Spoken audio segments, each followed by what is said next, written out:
दोस्तों, income tax department ने आज से 6 महीने पहले, साल पहले किसी बिल्डर के यहाँ सर्च की। तो जब इनकम टैक्स डिपार्टमेंट किसी बिल्डर के यहाँ सर्च करता है या किसी भी व्यक्ति के यहाँ सर्च करता है, तो उस व्यक्ति की, उस कंपनी की, उस फर्म की 6-6.5 सालों की एक ब्लॉक असेसमेंट की जाती है। ब्लॉक पीरियड की ब्लॉक असेसमेंट की जाती है। अब बिल्डर की असेसमेंट बिल्डर ही जाने।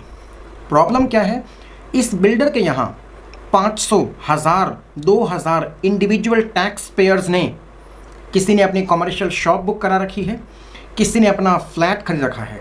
आपने भी आज से 5 साल पहले एक बिल्डर से कोई मकान खरीदा था।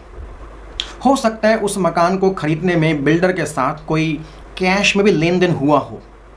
तो उसी कैश ट्रांजैक्शन को अब इनकम टैक्स डिपार्टमेंट खंगाल रहा है। तो इनकम टैक्स डिपार्टमेंट ने बिल्डर के यहाँ सर्च की। बिल्डर के यहाँ 500, 1000, 1500 इंडिविजुअल टैक्स पेयर्स का डेटा भी इनकम टैक्स डिपार्टमेंट अपने साथ लेके गया है। अब इन लोगों को भी, ऐसे टैक्स पेयर्स को भी नोटिस दिया जा रहा है कि जितने समय के लिए हम उस बिल्डर की ब्लॉक पीरियड की असेसमेंट करेंगे, उतने ही समय के लिए इस इंडिविजुअल टैक्स पेयर की भी असेसमेंट की जाएगी। तो दोस्तों, अगर हाल फिलहाल में आपके पास भी इस प्रकार से एक नोटिस आया है इनकम टैक्स डिपार्टमेंट से, notice under section 158 BC read with section 158 BD, तो आपको इस नोटिस को हल्के में नहीं लेना है। अब इस नोटिस में देखिए, इससे लगता है कि किसी बिल्डर के यहाँ एक सर्च हुई है 25 जनवरी 2025 को। तो उससे 6-6.5 साल हम पीछे चले जाएं तो बिल्डर को नोटिस दिया गया है 1 अप्रैल 2018 से लेकर 25 जनवरी 2025 तक। अब बिल्डर पर हुई इनकम टैक्स सर्च की आंच आप जैसे इंडिविजुअल टैक्स पेयर पे भी आ गई है, क्योंकि बिल्डर के यहाँ एक ट्रांजैक्शन पाई गई है। उस ट्रांजैक्शन में आपका नाम आया है। सो इनकम टैक्स डिपार्टमेंट ने अब आपको भी for the same block period block assessment का ही नोटिस दिया है। तो इस नोटिस को आप कैसे डिफेंड करेंगे, इसको हम डिस्कस करेंगे। तो नंबर 1, जैसे ही आपको आपके रजिस्टर्ड ईमेल एड्रेस पे इस प्रकार से एक नोटिस आ जाता है, या आपको बाय रजिस्टर्ड पोस्ट भी आपके घर पर इस प्रकार से section 158 BC read with section 158 BD का नोटिस आता है, तो आपको इसमें बिल्कुल भी घबराना नहीं है। सबसे पहला हथियार, आप एकदम इत्मीनान से अपनी पूरी तैयारी करेंगे। इनकम टैक्स डिपार्टमेंट ने आपको 60 दिन का समय दिया है। 60 दिन के अंदर अंदर आपको अपनी टैक्स रिटर्न फाइल करनी है।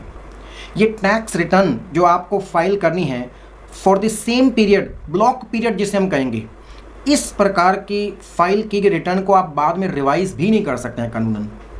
दोस्तों, इनकम टैक्स डिपार्टमेंट 1 सितंबर 2024 के बाद जितनी भी सर्च करेगा, उस पर नए सर्च के, नई असेसमेंट के, नए ब्लॉक असेसमेंट के प्रोविजंस लागू होंगे।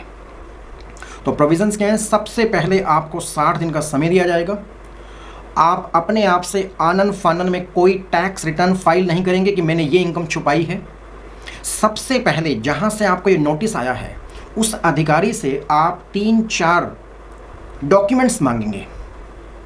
उन डॉक्यूमेंट्स को एग्जामिन करने के बाद, पढ़ने के बाद, अपनी पोजीशन को इवैल्यूएट करने के बाद ही आप एक रिटर्न फाइल करेंगे। ये भी हो सकता है कि आपने बिल्डर को 1 रुपया कैश नहीं पे किया है, बिल्डर ने अपने आप ही आपका नाम चढ़ा रखा है। सो सबसे पहले वास्तविक स्थिति को आप समझेंगे, घबराएंगे नहीं, और अपने ज्यूरिसडिक्शनल टैक्स ऑफिसर से कम ये 3-4 डॉक्यूमेंट ज़रूर मांगेंगे कि साहब मुझे डॉक्यूमेंट दीजिए ताकि मैं अपने केस को डिफेंड कर सकूं। पहला, बिल्डर के यहाँ ऐसा कौन सा इनक्रिमिनेटिंग मटेरियल आपको वहाँ मिला है, ऐसा क्या मिला है आपको, किसने आपको क्या बयान दिया है, उस स्टेटमेंट की कॉपी मुझे दीजिए।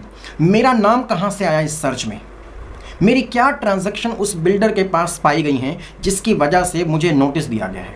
नंबर 2, आप अपने टैक्स ऑफिसर से कहेंगे कि साहब मुझे आपने जो अपने सुपीरियर ऑफिसर से मुझे नोटिस इशू करने की जो आपने अप्रूवल ली है, कम से कम जॉइंट कमिश्नर या एडिशनल कमिश्नर लेवल के अधिकारी से, उस अप्रूवल की कॉपी मुझे आप दे दीजिए। तीसरा, आपको क्या करना है कि आपने मुझे नोटिस इशू करने से पहले एक सेटिस्फेक्शन आपने रिकॉर्ड की होगी।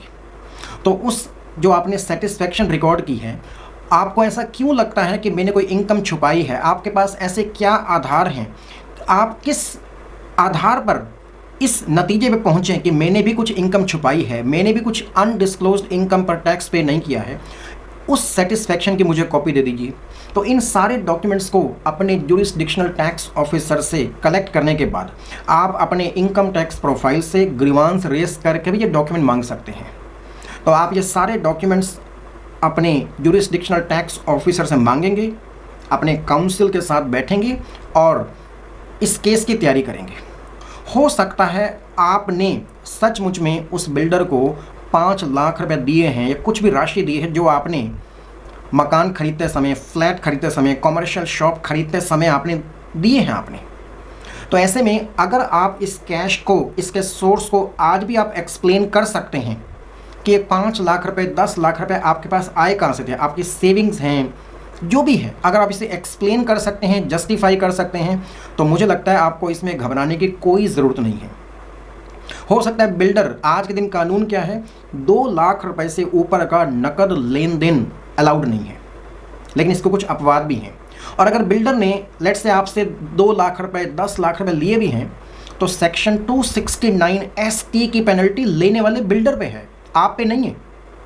तो इस तरह से आप सबसे पहले कानून को समझें, प्रोसेस को समझें। ज्यूरिसडिक्शनल टैक्स अधिकारी की ड्यूटी है, जिस महीने आपको ये नोटिस दिया गया है उस महीने के अंत में 12 महीने आप और जोड़ देंगे, तो इस 12 महीने के अंदर अंदर ज्यूरिसडिक्शनल टैक्स ऑफिसर को, ज्यूरिसडिक्शनल असेसिंग ऑफिसर को आपकी ये assessment proceeding, block assessment proceedings complete करनी है। तो आप अपने इनकम टैक्स प्रोफाइल पे ध्यान दें, इन डॉक्यूमेंट्स को कैसे, इसके बेसिस को निकालें और अपने डिफेंस की तैयारी करें। तभी आप इन प्रोसीडिंग को सक्सेसफुली अपनी फेवर में आप इसे जीत सकते हैं। और किसी भी और जानकारी के लिए आप यदि चाहें तो हमें ईमेल लिख सकते हैं, मुझे बहुत खुशी होगी। Thank you so much, thank you.